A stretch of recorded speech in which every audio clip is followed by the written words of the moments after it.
একটা ছোট্ট আপডেট আমার মনে হলো তোমাদের সাথে শেয়ার করে দেওয়া উচিত। ইসলামপুর টু কিষানগঞ্জের রাস্তা ছিল কিন্তু ভীষণ খারাপ। ইভেন কিষানগঞ্জ না, কিষানগঞ্জ থেকে ডালখোলার রাস্তাটাও কিন্তু ভীষণ খারাপ ছিল। লাস্ট রবিবার আমি যখন যাচ্ছিলাম তখন দেখছিলাম জোর কদমে কাজ চলছিল, এক একটা দিক বন্ধ করে কাজ চলছিল। আজকে এই রবিবার মোটামুটি 8 দিন পর আবার এই রাস্তাটা দিয়ে যাচ্ছি। রাস্তা মোটামুটি কিন্তু ভালো হয়ে গেছে।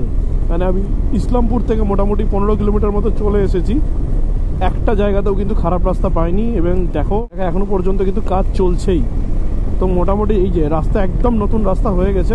কোনো আশা করি যে প্রবলেমটা ছিল সেই প্রবলেমটা এবার সলভ হয়ে যাবে। তোমাদের যারা আসবে এই মালদা থেকে বা কলকাতা থেকে শিলিগুড়ির দিকে, বা যাবে শিলিগুড়ি থেকে মালদা কলকাতার দিকে, তাদের জন্য সত্যিকারের কিন্তু একটা বড় আপডেট।